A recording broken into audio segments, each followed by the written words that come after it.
선포될 하나님의 말씀은 구약성경 민수기 17장 1절에서 11절까지의 말씀입니다. 민수기 17장 1절에서 11절까지의 말씀 우리 서로 교독하고 마지막 절 합독하시도록 하겠습니다.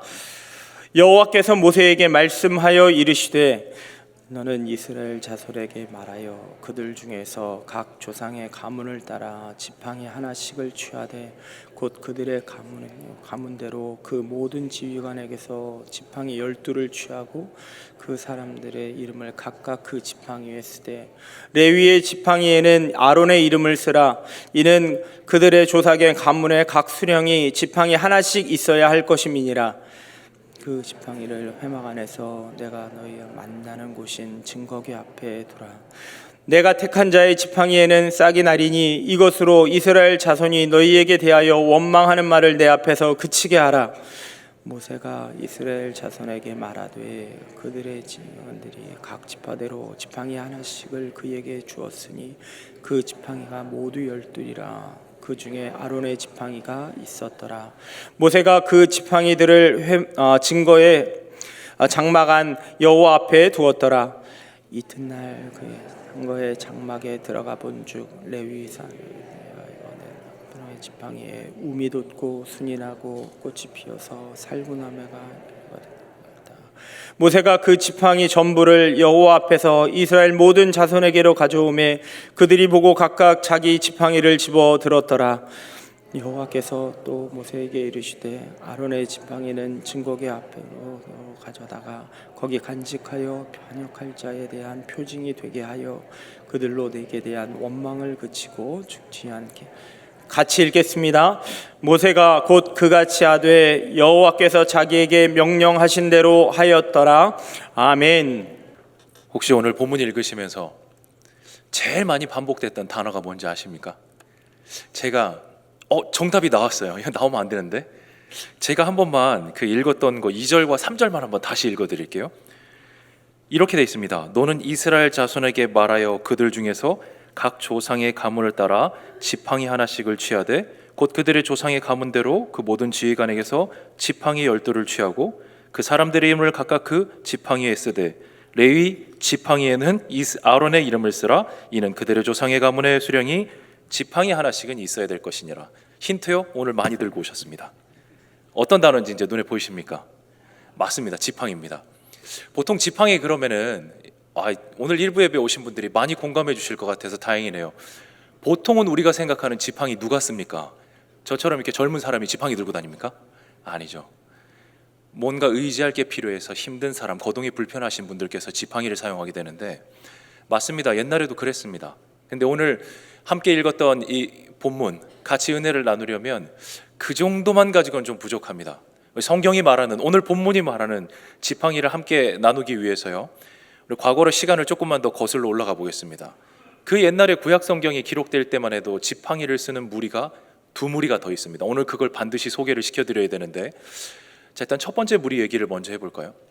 모세 어른이 처음에 목동 생활을 할 때 하나님에게 부름을 받지 않습니까? 타지하는 떨기나무가 이제 불이 붙어 있는데 거기서 주님을 만납니다. 그래서 주님께서 소명을 줍니다. 모세야 가라. 너를 통해서 바로 밑에 압제받는 백성들을 자유인으로 꺼내줄 것이다. 가라. 그랬더니 모세 어른이 단번에 제가요? 그리고 할렐루야 아멘 바로 아멘이 터져나온 게 아니었습니다. 제가 아닐 텐데요 하나님. 잘못 오신 거 아니에요? 번지수 잘못 찾으신 거 아닙니까? 처음에는 모세가 놀라서 팔짝 뛰었어요. 하나님께서 저를 보냈다 그러면 실제로 모세는 말이 어눌했던 사람이거든요. 대부분의 신학자들은 말더듬이로 봅니다. 모세를. 이런 저를 가서 제가 하나님이 보내서 여러분들을 구하러 왔습니다. 이러면 누가 그걸 믿겠습니까? 그랬더니 여호와 하나님께서 가장 먼저 꺼냈던 말이 이거였습니다. 제가 읽어드릴게요. 여호와께서 그에게 이르시되 네 손에 있는 것이 무엇이냐? 그가 이르되 지팡이니이다.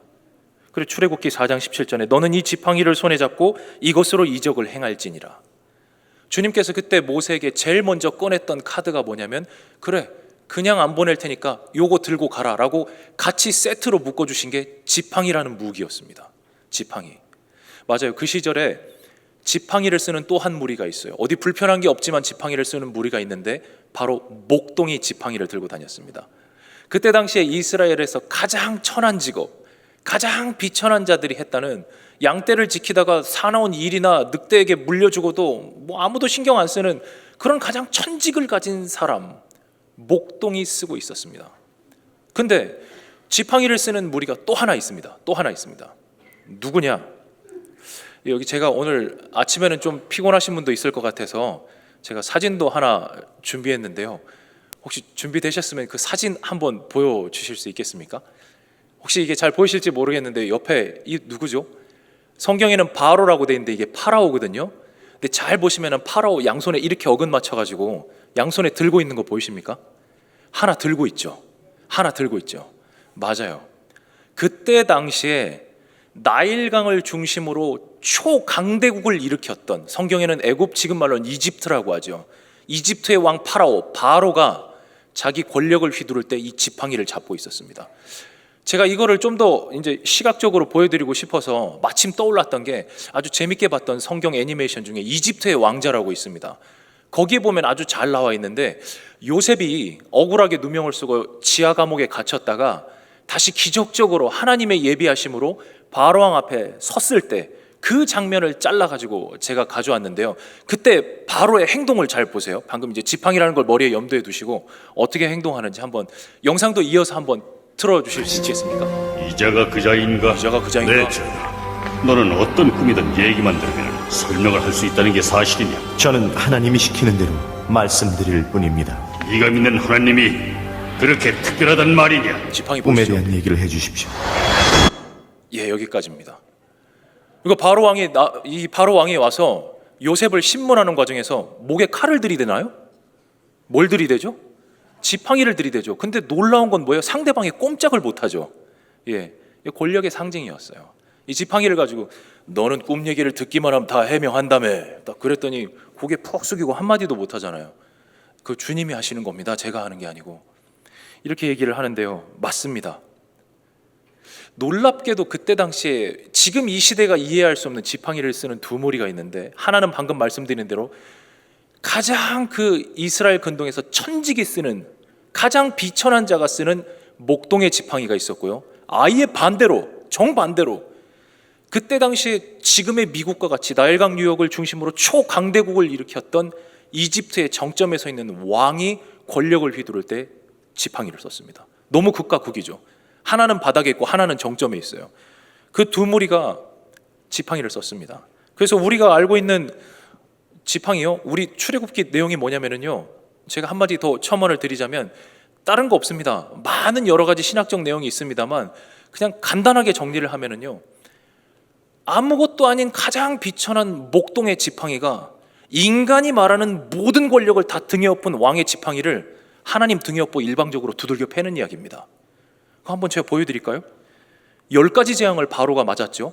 10가지 재앙을. 그 중에 뭐 다 소개할 건 없고요. 첫 번째, 두 번째, 하나 더 끼워서 세 번째까지만 제가 말씀을 드려볼게요. 아마 제가 드린 말씀을 들고 성경을 다시 펼치면 이렇게 나옵니다. 출애굽기 7장 19절 첫 번째 재앙 때입니다. 여호와께서 또 모세에게 이르시되 아론에게 명령하기를 네 지팡이를 잡고 네 팔을 애굽의 물들과 강들과 운하와 못과 모든 호수 위에 내밀라. 그것들이 피가 되리니 애굽 온 땅과 나무 그릇과 돌 그릇 안에 모두 피가 있으리라. 지팡이를 들고 내밀어라. 그럼 물이 피로 다 바뀔 거다. 두 번째 재앙 보실까요? 출애굽기 8장 5절 여호와께서 모세에게 이르시되 아론에게 명령하기를 네 지팡이를 잡고 내 팔을 강들과 운하들과 모두에 펴서 개구리들이 애굽 땅에 올라오게 하라. 이제 마지막 세 번째, 하나만 더 해볼게요. 세 번째 재앙 하나만 더 해보겠습니다. 여호와께서 모세에게 이르시되 아론에게 명령하기를 네 지팡이를 들어 땅에 티끌을 치라 하라. 그것이 애굽 온 땅에 이가 되리라. 티끌을 어떻게 칩니까, 여러분? 티끌을 치라 하라. 뭐 대충 이렇게 해서 후 한 다음에 이렇게 뭐 치면 됩니까? 딱 이렇게 하면은 믿음으로 순종을 하면 이제 쳤다 치고 역사가 일어날 텐데, 그러나 굳이 작가는 지팡이 얘기를 넣었단 말이죠. 지팡이 전쟁이거든요. 그러니까 사람이 말하는 모든 권력을 다 등에 업은 지팡이 하나가 있다고 할지라도 가장 비천하고 인간이 쳐다보지도 않는 저 천지기 가진 지팡이 하나를 하나님을 등에 업는 순간 못 당해내는 겁니다. 그거 아주 잘 보여주고 있는 거거든요. 여러분 참 성경 이렇게 열어서 보면 참 재밌습니다. 이제 안방에서 드라마 같은 거 이렇게 보시면 드라마든지 만화책이든지 저도 이제 어릴 때부터 훌륭한 설교가가 되고 싶어서 어떻게 하면 말을 좀 조리 있게 이왕이면 좀 재미있게 잘할 수 있을까. 드라마 꽤나 읽고 만화책 꽤나 서삼권 읽었습니다만 어느 정도 딱 읽다 보니까 딱 공통 분모가 나오더라고요. 이야기가 똑같아요. 보면은 일단 주인공은 다 가진 사람이에요, 못 가진 사람이에요? 되게 못 가진 사람이 주인공이어야 돼요. 그럼 꼭 극중 인물 중에 하나가 다 가진 애가 하나 있어요. 그럼 얘는 얘를 괴롭히든지 하여튼 무슨 관계가 있어요. 그러면은 밑에서부터 주인공이 엉금엉금 올라와 가지고 결국 그 모든 걸 다 가진 사람을 멋지게 딱 복수하면서 끝내는 게 대부분의 무협지, 만화책, 드라마였습니다. 근데 멀리 갈 거 없습니다. 성경에 벌써 이런 지팡이 이야기가 나오지 않습니까? 자, 이런 하나님의 서사시를 읽으면서 우리가 말씀을 좀 가까이 했으면 좋겠습니다. 뭐 여담입니다만 말씀을 좀 가까이 했으면 좋겠습니다. 꼭 성경은 꼭 신학을 한 목사님들만 또 설교를 하는 전도사님들만 읽는 것이냐? 그렇지 않습니다. 일부 예배에 참여하는 모든 성도님들이요 함께 이 말씀을 가까이 하시는 일에 꼭 올해는 동참됐으면 좋겠습니다. 자, 여하튼요 하나 더요, 지팡이 이야기 하나만 더 해볼게요. 성경에 또 보면은요 에스더라고 있습니다. 에스더가 이 히브리 여인인데 이제 수산궁에 이제 대비 마마가 돼서 이제 왕비 마마로 딱 들어와 있는데 자기 민족이 다 죽을 위기에 처했었어요. 이제 하만 장군의 그 모함 때문에 왕의 손에 밑에 있던 히브리 민족들이 다 몰살당하게 생겼는데 그때 이제 에스더와 함께하고 있던 삼촌 모르드게가 에스더야, 이 왕 앞에 가서 네가 이 히브리 민족들을 대표해서 좀 간청 좀 해봐라. 무슨 수가 있을 거다. 이 때를 위해서 하나님께서 네가 왕국 마마가 되게 한 것 읽지 않느냐. 그때 그렇게 부탁을 했을 때 어떤 얘기가 나오냐면요, 이런 얘기가 나옵니다. 에스더 4장 11절에요. 왕의 신하들과 왕의 각 지방 백성이 다 알거니와 남녀를 막론하고 부름받지 아니하고 안뜰에 들어가서 왕에게 나가면 오직 죽이는 법이요 왕이 그 자에게 금규를 내밀어야 살 것이라. 이제 내가 부름을 입어 왕에게 나가지 못한 지가 이미 30일이라 하라 아니라. 그때 당시에 왕의 권력이 얼마나 하늘 보좌에 닿았는지 왕이 먼저 누구누구 아무개 들라 하라 이렇게 부르기 전에 자기가 먼저 볼 일이 있어서 부르지도 않는 왕의 뜰 앞에 딱 들어서면 그때는 딱 나타날 수 있는 행동이 두 개입니다. 왕이 들고 있는 그 금지팡이가 있거든요. 그거를 딱 들고서 어연일로 왔는고 하고 손을 내밀면은 사는 거고요. 왕이 그냥 부르지도 않았는데 어전에 나타나서 저렇게 멀뚱멀뚱 서 있지 않습니까? 옆에 있는 사람 한번 딱 쳐다보면 무장하고 있던 군인이 와서 탁 치면은 왜 왔는지 말도 못하고 그 자리에서 참에서 죽는 겁니다. 오죽 죽이는 법이라 이렇게 써 있지 않습니까? 그러니 에스더가 알겠습니다. 내 죽으면 죽으리다. 내 민족을 위해 왕에게 한 말씀 올리러 내가 먼저 가겠습니다. 그러니 내 민족들 다 금식하라고 좀 전해 주십시오. 그래서 민족들이 다 굶고 뒤에서 자기를 위해 금식기도 하고 있을 때 에스더가 왕의 어전에 먼저 쳐들어갑니다. 쳐들어갔더니 왕이 그 3일을 굶은 여자가 배가 나왔겠습니까? 배가 쏙 들어갔겠습니까? 그렇죠? 그래서 얼마나 또 왕의 눈에 예뻤는지 성령이 강하게 역사를 했는지 그냥 이쁜 게 아니에요. 왕이 남자들 별거 없습니다, 여러분. 뭐라고 왕이 얘기했냐면요, 왕후 에스더가 뜰에 선 것을 본즉 매우 사랑스러움으로 손에 잡았던 금규를 그에게 대미니 에스더가 가까이 가서 금규 끝을 만진지라. 왕이 이르되 왕후 에스더여 한마디 더 하거든요. 그의 소원이 무엇이냐, 요구가 무엇이냐, 나라의 절반이라도 그대에게 주겠노라. 목숨을 부지하는 정도가 아니죠, 그죠? 나라의 절반이라도, 얼마나 아무리 부인이 예뻐도 그렇지 어전들이 다 듣는 데서 이런 말을 왕은 뻥으로 할 수 없습니다. 나라의 절반이라도 구하면 내가 주겠노라. 지금 여기서 절반이라도 주겠다는 이 왕 아하수에로라고 써있던 이 왕이 누구냐면요, 영화 300에 나왔던 거기는 적시스라고 있더라고요. 그리고 우리 성경에는 아하수에로라고 나와 있는데 공부 조금 하신 분들은 세계사 책에서 크세르크세스라고 배웠을 겁니다. 똑같은 말인데 하나는 원어로 읽고 영어로 읽고 히브리어로 읽은 겁니다. 똑같은 사람입니다. 그 페르시아만 일대를 광활하게 점령한 그 페르시아의 왕이 나라 절반이라도 주겠노라 에스더한테 이렇게 얘기한 겁니다. 그때 에스더가 왕의 어전뜰 앞에 섰을 때 만진 그 금규, 그때도 그 왕이 자기 권력을 펼칠 때 지팡이를 한 손에 들고 있었다는 게 성경을 통해서 우리가 알 수 있어요. 자, 하여튼 제가 지팡이에 대한 설명에만 지금 10분을 할애했습니다. 이 정도 하면 내가 알던 지팡이하고는 조금 성경 상식은 다르구나 아마 이해하실 수 있을 텐데요.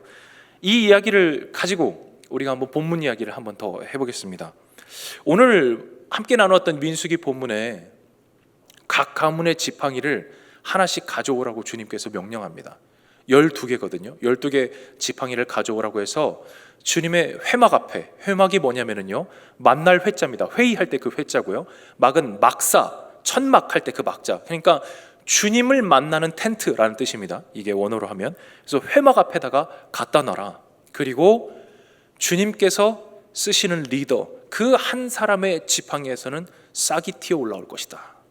그렇게 해놓고 딱 앞에 각 가문의 지팡이를 가져와서 주님 앞에 진설하니 이튿날이 돼서 딱 왔더니 아론의 지팡이에서만 싹이 났더라. 오늘 읽었던 본문이 그 이야기입니다. 자, 이 이야기를 가지고 우리가 한번 교훈을 세 가지를 한번 나누면서 오늘 말씀을 마칠 텐데요. 첫 번째 교훈입니다. 제가 17장 3절 오늘 본문 다시 한번 읽어드리겠습니다. 레위의 지팡이에는 아론의 이름을 쓰라. 이는 그들의 조상의 가문의 각 수령이 지팡이 하나씩 있어야 할 것임이니라. 그래요. 일단 지팡이가 지도자에게만 있는 게 아니었습니다. 각 가문의 리더들에게도 지팡이가 하나씩은 다 있습니다. 이것도 은혜입니다. 우리가 한 가지 알아야 될 것이 권세는요, 모두에게 있습니다. 권세는 누구나 모두에게 있습니다.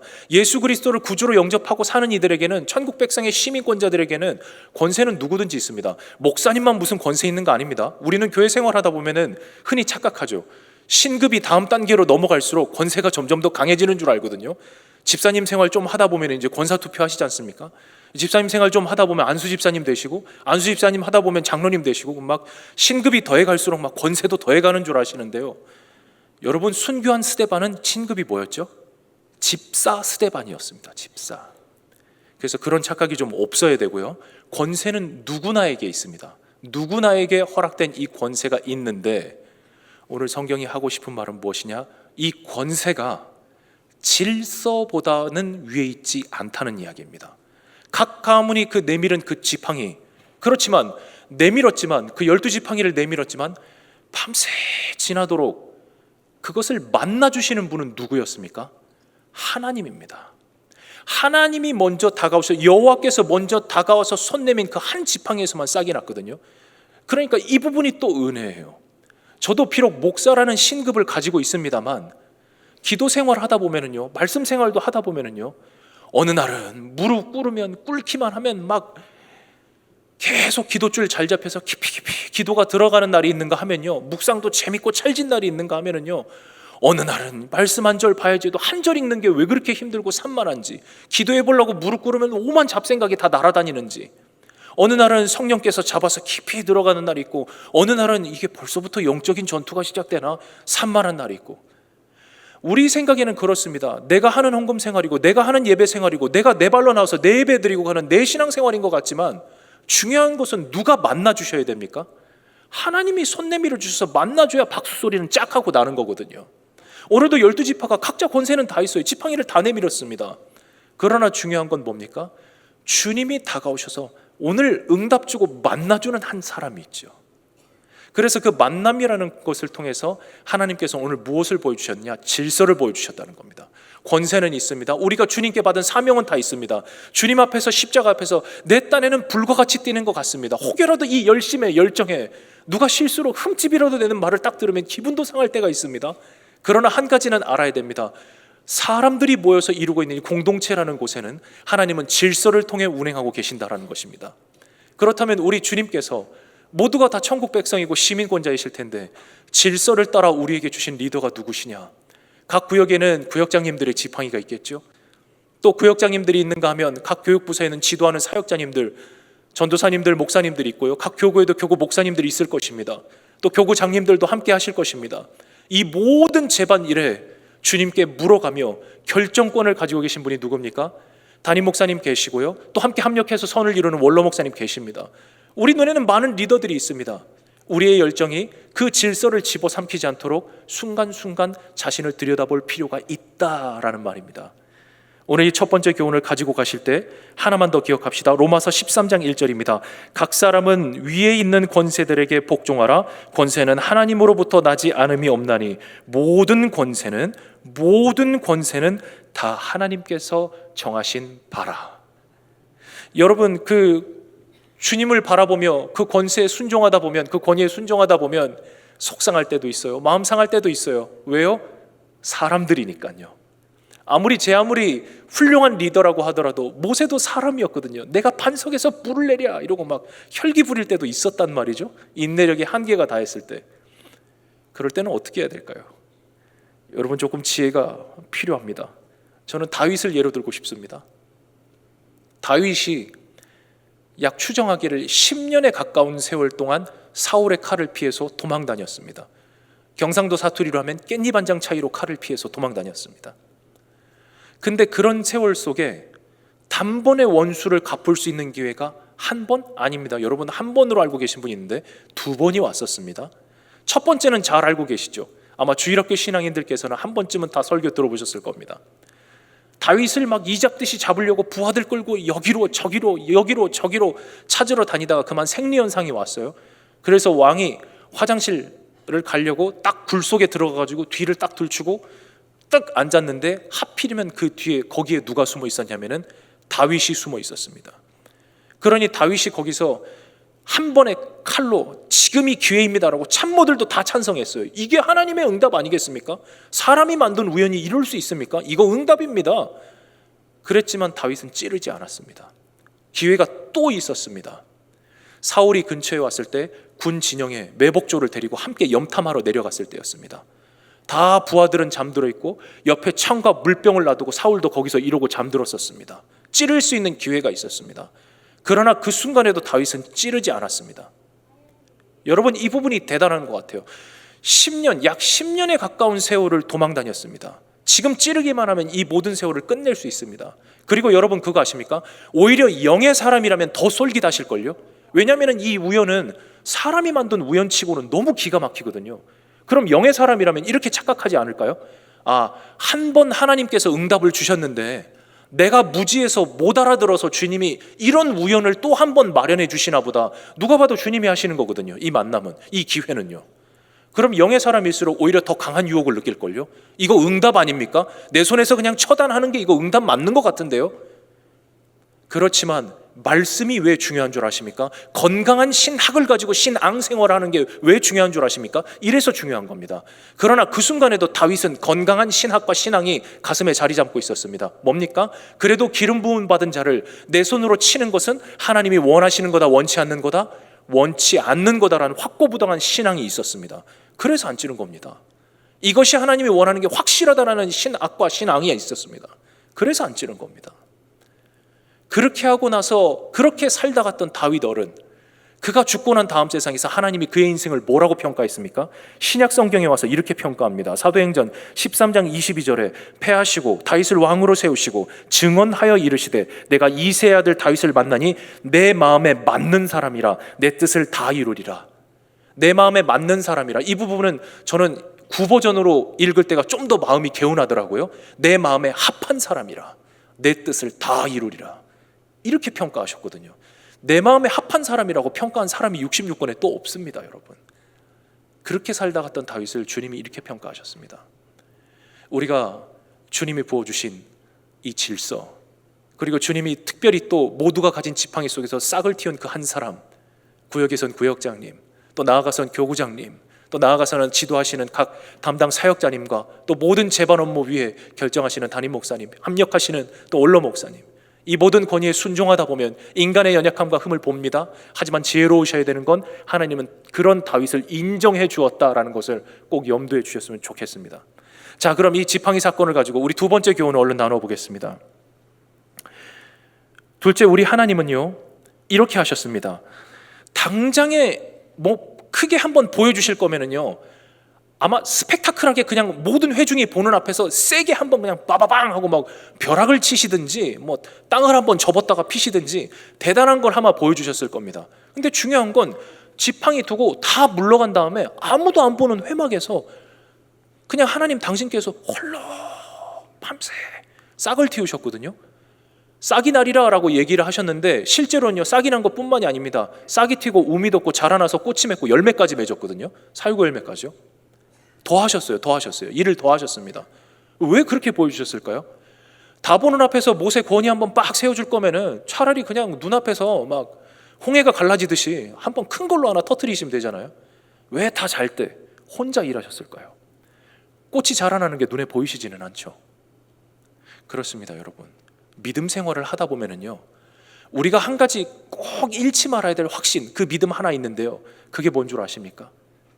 하나님이 하시는 일이 내 눈에만 다 안 보여요, 여러분. 그러나 하나님은 일하고 계세요. 시편 121편 4절에 이스라엘을 지키시는 이는 졸지도 아니하시고 주무시지도 아니하시리로다. 가나 혼인잔치 여러분 기억하시죠? 사라 회중에 있는 사람들이 거나하게 취해서 결혼식을 함께 축하해주고 축복하고 있습니다. 그러나 이게 웬걸 술이 떨어졌습니다. 이제 큰일이 났습니다. 예수님에게 가서 하인들이 이거 어떻게 합니까? 주님께서 기적을 베푸셨습니다. 그래서 연회장은 물을 변화시켜서 예수님께서 물을 바꿔주신 그 술을 먹고, 야, 이런 극상품의 물건을 지금 내놓으면 어떻게 합니까? 라고 이렇게 푸념하는 사람까지 등장할 정도로 물이 맛있는 포도주로 변했습니다. 근데 그 끝에 의미심장한 말 한마디가 이렇게 기록되어 있습니다. 뭐라고 기록이 되어 있냐면요, 이렇게 기록이 되어 있습니다. 요한복음 2장 9절에 연회장은 물로 된 포도주를 맛보고도 어디서 났는지 알지 못하되 물 떠온 하인들은 알더라. 우리가 인생이란 무대에서 어떤 역할을, 어떤 사명을 감당하다가 갈지 주님께서 그걸 정하시는데, 인생을 하나의 드라마에 비유한다면 감독님은 주님이시지 않겠습니까? 그럼 각자에게 분명히 주시는 역할이 있을 텐데, 그럼 주님이 주시는 역할을 맡을 때 어떤 역할을 맡고 싶습니까? 제가 한번 감히 여쭤보겠습니다. 1번, 과정은 그냥 믿음으로 받고 어떻게 됐는지 주님이 알아서 하시겠지. 과정은 믿음으로 받고 맛있는 포도주를 주면 그 열매를 따먹는 역할, 즐기는 역할, 주님께 감사하고 행복하는 역할. 2번째, 하나님 사사건건 하나님 간섭 다 하는 거예요. 왜 나에게 이런 시련을 주셨죠? 이거 물로 포도주 어떻게 만든 거예요? 두 눈으로 다 확인하는 대신에 연회장에서 먹을 때 하인은 못 먹죠. 그냥 두 눈으로 구경하는 역할. 더 쉽게 말할게요. 과정은 믿음으로 받고 열매를 늘 따먹는 생활. 과정은 사사건건 다 간섭하고 본 다음에 열매를 보는 날은 그냥 손가락만 빠는 역할. 뭐 하시고 싶습니까? 이거 뭐 여쭤보면 뭐 하겠어요? 그죠? 주님이 하시는 일이 내 눈에만 다 안 들켜요, 여러분. 내 눈에만. 그래서 주님과 우리 사이에 서로 합력해서 호흡을 맞출 때는요, 주님과 팀워크를 이룰 때는요, 믿음입니다. 그래서 우리 예수님께서도 이 땅에서 기적을 베푸실 때마다 뒤에 꼬리표마다 하셨던 말씀이 무엇입니까? 내가 하나님의 아들이기 때문에 이 기적을 행했느니라. 자기 어깨를 세우는 말을 한 번이라도 예수님이 하신 적이 있었습니까? 그 뒤에다가 딱 한마디만 하셨습니다. 네 믿음이 구원하였느니라. 오늘날 이 결과는 네가 나를 신뢰해 주었기 때문이니라. 좀 더 쉽게 표현하면요, 그 얘기밖에 안 하셨습니다. 자기의 능력과 권위를 세우는, 자기의 어떤 압도적인 힘을 자랑하거나 의시되는 말은 한마디도 안 하시고요, 그냥 그 얘기만 하셨습니다. 이 기적은 네가 나를 믿어줬기 때문에 그런 거야. 그 얘기 한마디만 하셨거든요. 믿어준다는 것. 이 믿음을 이 땅에 사는 날 동안 영원토록 마귀에게 빼앗기지 않기를 축원합니다. 주님께서 그 믿음 통해 일하실 것이고, 그래도 주님 주신 응답 붙들고 아무것도 안 보이는 막막한 순간에도 주님이 할 거다라는 그 막연한 믿음이, 세상 사람은 비웃을지 모르겠지만 우리 신앙인들께서는 이 믿음 끝까지 변치 않고 들고 가시기를 소망합니다. 그리고 마지막입니다. 여러분, 한때 이 시대를 풍미했던 얘기 중에요, 그 영종도 이혼이라는 단어 아십니까? 영종도 이혼. 영종도가 그 인천에서 비행기 뜨는 그 섬 이름이 영종도거든요. 그래서 이게 뭐 무슨 말인가 하고 신문을 좀 더 읽어봤더니 참 좋은 일은 아니더라고요. 봤더니 60, 70 한평생을 다 같이 한 커플이 자식들 신혼여행 보내놓고 나오는 길에 영종도에서 이혼 도장 찍는 게 영종도 이혼이랍니다. 그래서 인터뷰를 했대요, 기자가. 그 연세에 그냥 좀 살지 뭘 또 애들 신혼여행 보내고 나오는 길에 찍습니까? 그랬더니 그 기자 앞에 던졌던 그 한마디가 그 대서특필로 실렸어요. 뭐라고 써있는지 아십니까? 대답을 이렇게 했답니다. 그 할머님 할아버님께서 이렇게 얘기했대요. 그 인간 안 변해. 예, 그 인간 안 변해. 이렇게 딱 한마디만 인터뷰하셨대요. 예, 안 변해. 그래 요즘 유튜브에도 사람이 뭐 어떻게 잘못했네, 뭐 어떻게 뭐 나쁜 짓 했네, 사람에 관한 사건이 딱 혀를 찰 만한 사건이 하나 딱 터지면은요, 꼭 베스트 댓글 5, 5개 안에 꼭 들어있는 댓글 중에 이게 있어요. 무슨 댓글인 줄 아십니까? 사람은 이래서 바꿔 쓰는 거 아니다. 이게 꼭 베스트 댓글이 돼 있어요. 근데 여러분, 식물은 생명력이 뿌리에 있거든요. 아마 농사 지어 보신 분들은 알 거예요. 잡초든 식물이든 뭐든 뿌리가 안 죽으면요, 아무리 잘려나가도 다시 물 주고 햇볕 쨍하고 뜨면 삽니까 안 삽니까? 살아납니다. 아시죠? 근데 오늘 12지파의 지팡이, 확실하게 뿌리가 잘려나간 지팡이들이었어요. 근데 싹이 나고 우미도 없고 꽃이 피고 열매까지 맺었거든요. 이건 우연일 수 없거든요. 싹만 나면은 후대에 전해질 때, 아 이거 그냥 뭐 버섯처럼 포자식물이 하나 달라붙어서 피어오른 건데 그거 뻥친 거야, 이렇게 하나님의 기사를 깎아내릴 수도 있겠지만, 주님 확실하게 일하셨습니다. 꽃까지 피고 열매까지 맺었는데 그게 어찌 하나님의 능력이라고 보지 않을 수 있겠습니까? 그게 무엇의 능력입니까? 빛이 있으라 하매 빛이 있었습니다. 창조주의 능력입니다. 그리고 그 창조주는 재창조를 할 수 있습니다. 사람은 사람 못 바꾸지요. 예, 유튜브 베스트 댓글 맞는 말입니다. 예, 영종도 의원 그 인간 한편에, 예, 씁쓸하지만 맞는 말입니다. 예, 피조물은 피조물 못 바꿉니다. 그러나 창조주는 재창조를 할 수 있습니다. 선한 것을 다시 만들어서 바꾸어낼 수 있습니다. 우리 그리스도인들의 특권이 뭔 줄 아십니까? 이거는 한 번만, 너무 멋진 말인데요, 한 번만 따라했으면 좋겠습니다. 변화는 그리스도인들의 특권이다. 한 번만 더 따라하시겠습니다. 변화는 그리스도인들의 특권이다. 하나님을 아버지로 모시고 사는 사람들만 계속 바뀌어요. 30대 때 내 모습이 다르고, 40대 때 또 그 길을 따라가다 보면 다르고, 50대 때 내 모습이 다르고, 예, 안 다르신 분들 좀 찔리라고 말씀드리는 거예요. 예, 60대 때 내 모습이 다르고, 오직 하나님을 아버지로 모시고 사는 자만이 끊임없이 변신합니다. 끊임없이 변신합니다.